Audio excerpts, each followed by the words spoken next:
இப்போ ரமலான் மாதம் நோன்பு வைக்கல, இப்போ குரான் ஓதுறாங்கல்ல. இப்போ குரான் ஓதுறது நம்ம பிள்ளைங்களுக்காக ஓதுனா அது சாத்தியமா அப்படின்னு கேட்குறாங்க. ஓதி முடிக்கிறது பிள்ளைங்களுக்காக கேட்டு துவா செஞ்சு நேர்த்து வைக்கலாமா? சகோதரி என்ன கேட்குறாங்க அப்படின்னா, இந்த ரமலானுடைய மாதத்தில் குரானை ஓதுகிற பொழுது மற்றவர்களுக்காக, குறிப்பாக குழந்தைகளுக்காக நாம ஓதி துவா செய்யலாமா, அப்படி செய்து கொள்ளலாம் என்று சொல்லுகிறார்கள்.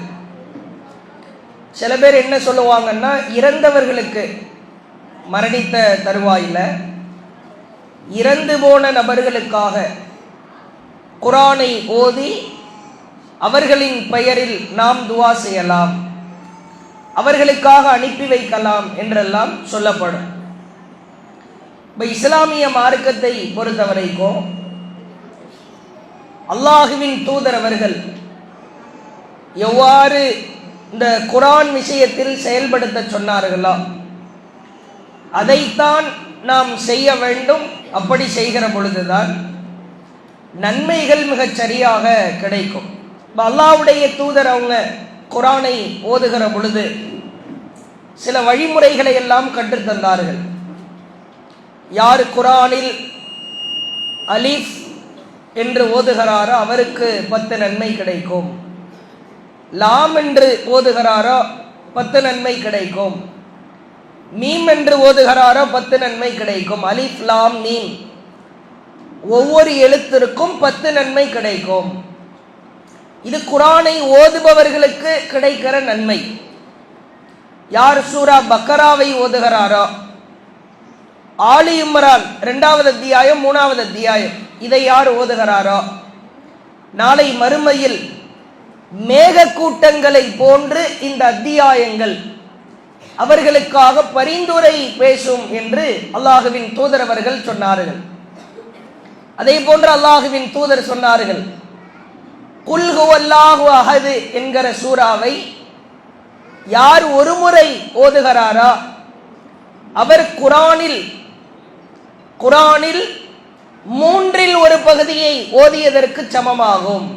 குல் ஹுவல்லாஹு அஹது அல்லாஹு ஸமது லம் யலிது வலம் யூலது வலம் யகுல் லஹு குஃபுவன் அஹத். இதெல்லாம் ஒவ்வொரு நாளும் ஒரு தடவையாவது ஓதி வச்சுக்கணும்.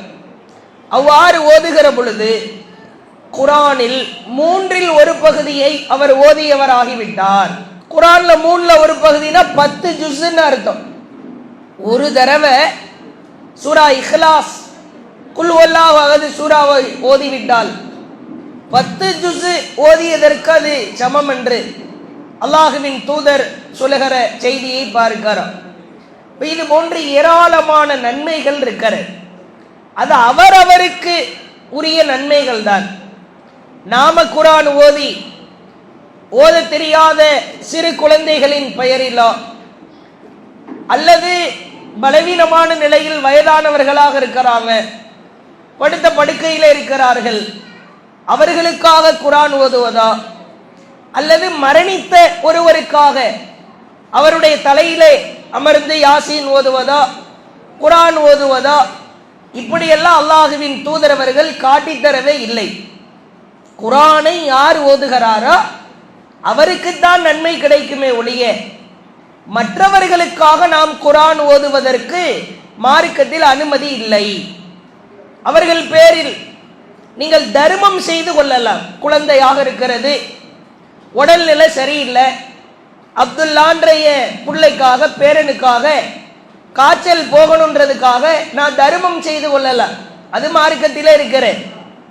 மரணித்த ஒருவர் பெற்றோராக இருக்கிற பொழுது, தாய் தந்தையராக இருந்தால் நம்முடைய பெயரில் உயிரோடு இருக்கிற பொழுது எப்படி தர்மம் செய்கிறோமோ, எங்க அம்மா ஆயிஷாவுக்காக நான் ஒரு 500 ரூபாய் தர்மம் செய்கிறேன், என்னுடைய தந்தை அப்துல் கஃபூருக்காக இப்ராஹிமுக்காக நான் ஒரு 500 ரூபாய் தர்மம் செய்கிறேன், அவங்க மௌத்தா போனா கூட தர்மம் செய்வதற்கு நமக்கு அனுமதி இருக்கிற.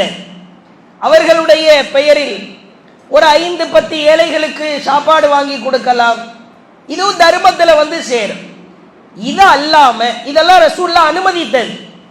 இது அல்லாமல் அவர்களுக்காக துவா செய்து கொள்ளலாம். நம்முடைய பிள்ளைகளுக்காகவோ பெற்றோருக்காகவோ அல்லாஹ் கிட்ட எவ்வளவு நாளும் துவா செய்து கொள்ளலாம். அவர்களுடைய பேர்ல நான் ஒரு 2 ஜுஸு ஓதுகிறேன், ஒரு ஜுஸு ஓதுறேன், சூரா யாசீன ஓதி அல்லாஹ் கிட்ட இன்னாருக்காக உன்கிட்ட சப்மிட் பண்ற இறைவா, சமர்ப்பிக்கிற இறைவா அப்படின்லாம் நாம சொல்லவே முடியாது. அதற்கு மார்க்கத்தில் எண் முனை அளவிற்கு கூட அனுமதி கிடையாது. அல்லாஹ்வின் தூதர் சொன்னார்கள், மன் அமில அமலன் லைஸ அலைஹி அம்ருனா ஃபஹுவ ரத்துன். நான் சொல்லாத ஒன்றை நான் சொன்னதாக எவர் அமல் செய்கிறாரோ ஃபஹுவ ரத்துன், அது ரத்து செய்யப்படும் என்றார்கள். அது ஏற்கப்படாது, அதற்கான நன்மைகள் கிடைக்காது என்றார்கள். குழந்தைகளுக்காக துவா செய்யுங்கள், முடியாத பெரியவர்களுக்காக பெற்றோருக்காக நீங்கள் பிரார்த்தனை செய்யுங்கள், அவர்களின் பெயரிலே தர்மம் செய்யுங்கள், சாப்பாடு வாங்கி கொடுங்கள். இது மார்க்கத்தில் உள்ளது. அவர்களின் பெயரில் குர்ஆன் ஓதுவது என்பது மார்க்கத்தில் அல்லாஹ்வின் தூதர் கற்றுக் கொடுத்தது இல்லை என்பதை இந்த கேள்விக்கு பதிலாய் சொல்லிக் கொள்கிறோம். அல்லாஹு அக்பர், அல்லாஹு